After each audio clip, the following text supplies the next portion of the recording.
So,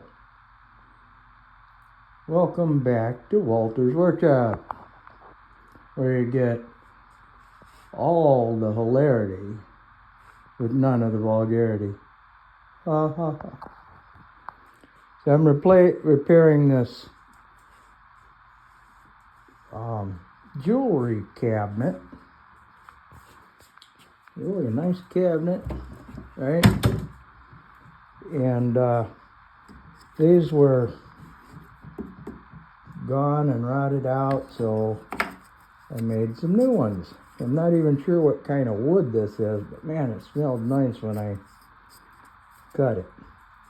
I drilled a couple of holes, and you might say Bob's your neighbor. There you go.